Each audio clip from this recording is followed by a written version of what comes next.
Good evening, ladies and gents. So we are looking at another unit for our in-depth unit review, and this time around we're going to be looking at I think a very underutilized and not a very well-known unit at all. So this unit that we are going to be covering is one of the Season 2 units. So the first proper season which came into Conquerors Blade was Season 2, and this season introduced the Tseregs, so I'm just going to refer to them as Tseregs. So the Tseregs are some melee, shield and blunt damage kind of fighters. They're good. They used to be a lot better than what they currently are, but is it still worth unlocking them? I would say so, yes, just to give you a extra kind of melee unit you can actually take out into the front line, especially with the blunt damage as well. The blunt damage seems to cause a lot more problems for people than the slashing or piercing damage. People seem to have a lot less blunt armor, so these guys dealing blunt damage does do a lot of damage very, very quickly. So these guys, you have 28 of them, and their max level is level 20. They cost 240 leadership, which is definitely one of the more negatives of this unit, but I am going to go into that in a little bit. So these Warhammers as well, once you get to a certain level on the veterancy tree, they can actually cause bleed as well. You have a choice of either causing bleed or knocking down units sporadically.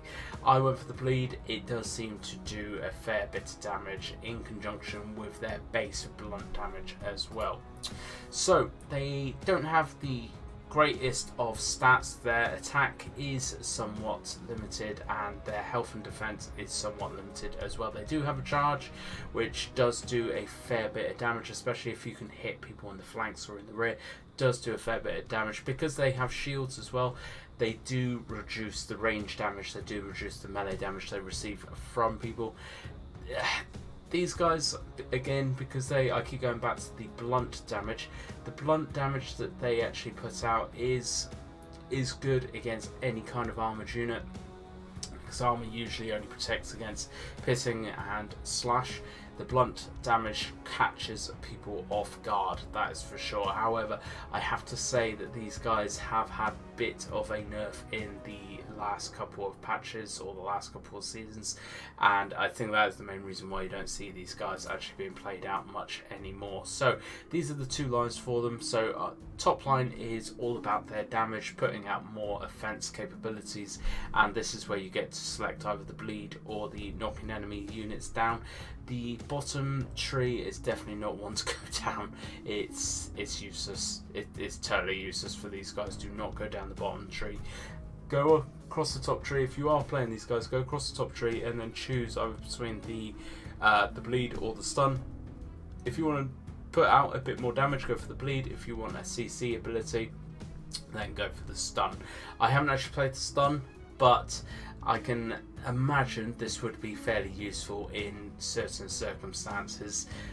If you're not too worried about the actual damage output from these guys and more about the CC, more about the crowd control effects such as stun and everything, obviously go for this one, and that may actually prove to be a little bit better than bleed. I am going to try this in the next few days, so I will leave a comment to this video of actually what I have found from using this stun ability instead of the bleed ability.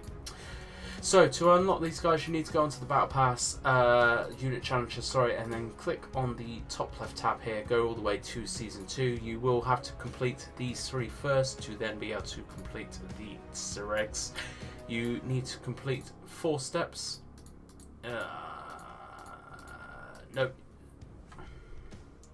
So you will need to complete 4 pages of challenges to actually unlock these guys. Once you get them unlocked, then they will build into your barracks straight away, so you can actually start using them. Again, really focus on hitting people in the flank or in the rear with these guys. They are okay in field battles, they are better on the walls of such, on castles, sieges. That's where they kind of shine and come into their own, to be honest.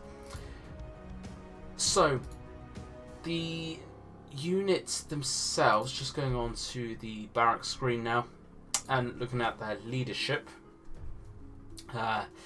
The leadership is fairly high, and I think this is actually one of the major drawbacks of this unit. So even though they are an epic, they're a tier 4 unit, their leadership is fairly high for what you're actually getting. I think it's a little bit too high, and personally I would rather take something like the Berserkers or the Paladins, which obviously the Berserkers at the minute do have a reduced leadership. The Paladins are only a little bit higher, 255 I think they are, yeah, so another 15 leadership for the Paladins. I would rather take these guys over the Tseregs. However, if I had 240 points and I haven't really got anything else to spend on, I need a kind of shock, kind of melee unit, then I would go for the Tseregs, because not a lot of people expect them to be doing blunt damage. Not a lot of people expect them to really do that much aggro to them. They don't really take much notice of them, which is one of their advantages. But if you have the choice of the matter, I would definitely play something more like the Azaps, which is definitely the exact same leadership value. I would definitely go for Azaps over them. Berserkers, Paladins, I would choose something over these guys. I wouldn't put these in my main squad at all. They are fun to play with. They are definitely worth unlocking, just not one of the first units you want to unlock though. So do these when you've actually progressed into the game a little bit and actually you haven't got much else to unlock, then start unlocking these guys. I'm going to leave this video there though, folks. I hope you've enjoyed this in-depth review of the Tseregs. Let me know your thoughts on the unit down in the comments below. Let me also know what unit you want me to cover next week. These videos will go out every single Sunday, and we are going to take a proper in-depth look at one of the units in the game. So let me know down in the comments below what you want to see in next week's video. Thank you very much for watching, folks. As always, I hope you have enjoyed this video. Please hit that like button if you have, leave me a comment down below, hit that sub button, and I hope to catch you out on the battlefield.